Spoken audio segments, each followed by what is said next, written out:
The local currency took a knock during today's trading session. The rand declined by over 0.8% since the markets opened. The local bars also traded in the red, with the all-share index reversing its all-time high of over 89,000 index points. The resource 10 index took the largest hit, falling by almost 2%. Well, let's continue then to get reaction on the postponement of the national budget. Let's now bring in political analyst Asanda Ngoasheng. Asanda, very good afternoon to you, and thank you so much for your time. So earlier on, of course, we heard the National Assembly Speaker, Thoko Didiza, admitting that the postponement is unprecedented. She told members of Parliament that the executive informed Parliament of the postponement 10 minutes before the speech was to be delivered. What do you make of this development? Well, I think, this is the first GNU Parliament. This is the first GNU budget speech. And so it was always going to be a difficult one, because you have to bring together political parties that have completely different policies, even though they are kind of aligned, particularly on neoliberal economics. There are some differences. And so this is that moment where those differences technically sounds like they came to a head. And I think, in a GNU government, we must expect a lot of unprecedented things, because everybody's trying to come together and figure it out. And what's concerning for me, though, is that we are beginning to live in a world where Parliament is no longer the heart or the seat of decision making like this, and the executive has kind of taken on this super voter status. And so we need to watch out for that, and we need to ensure that Parliament continues to have its place and the separation of powers continues to be in place together with the checks and balances, even though in the state where you have these multiple political parties in place. I also think that we need to see more maturity, particularly the DA coming out and saying they made sure that the suspension happened. That was not a good look in my mind. That was not something that they should have been claiming victory for, unless firstly they can prove that that is the truth, and also unless they're able to tell us why they would think it's a good thing to be saying that they made sure that there were delays in the work of government at such a time where South Africa and the world is very much averse to instability, because we already have such high instability happening in the US that everybody in the world is now wanting stability, the norm, and the humdrum. And especially when you were listening to that media briefing by the finance minister, together with the minister in the presidency, they were at pains to say that this was a decision ultimately that was taken by cabinet and not a DA versus ANC moment.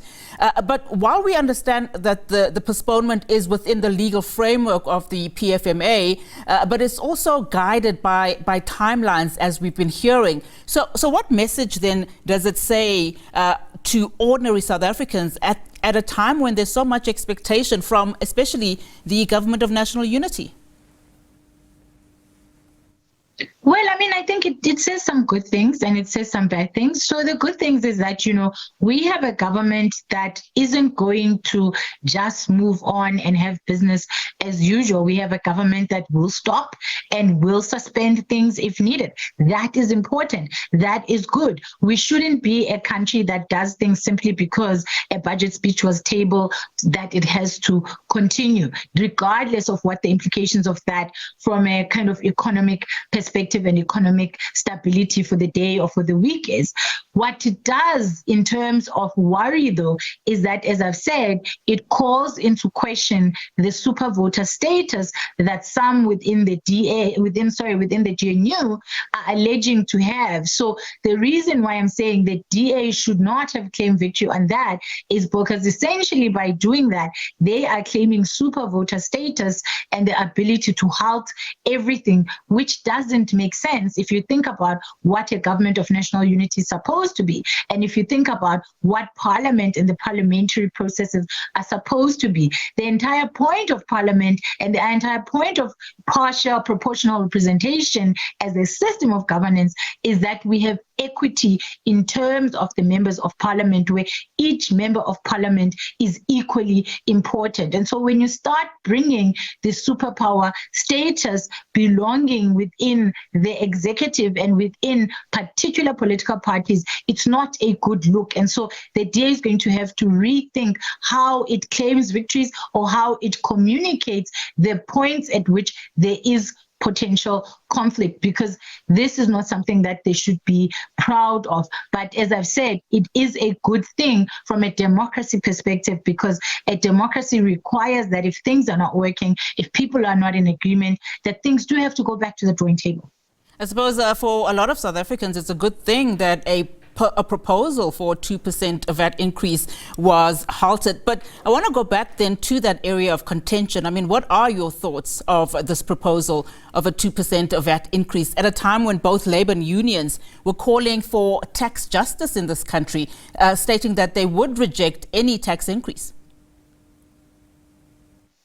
I think it's a ridiculous proposal from a perspective of, we are a country that's already suffering from high inflation.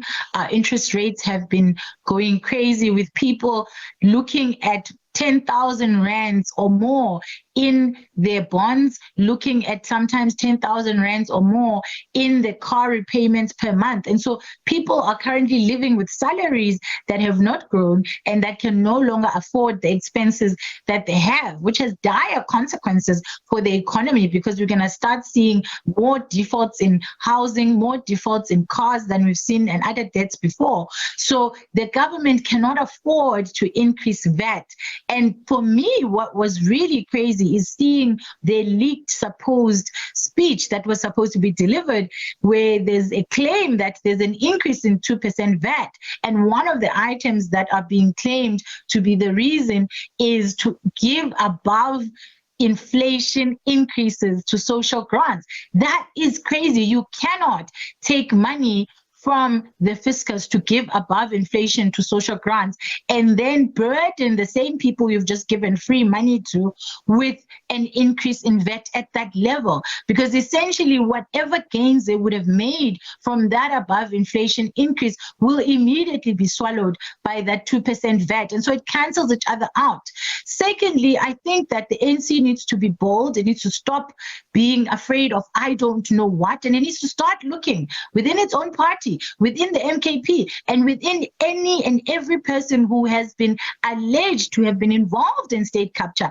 People stole billions of rands from Eskom, from PASA, from Transnet, and from every entity of this here country. And they need to pay back our money. They need to give us our money back so that we are not running around trying to increase debt, trying to increase VAT, trying to do all of these things, which are the ordinary South African having to pay for state capture and corruption, while we have President Jacob Zuma, who was at the helm during state capture, running in this country as a free man and running an entire political party. That is unacceptable, because we as South Africans are being punished for the actions of people who continue to benefit from the state through their salaries in parliament, through their salaries as the former president. And this needs to be looked into, and it is time that they make these tough decisions, because otherwise our country is going to fall apart and our economy is going to fall to pieces at a time when we can least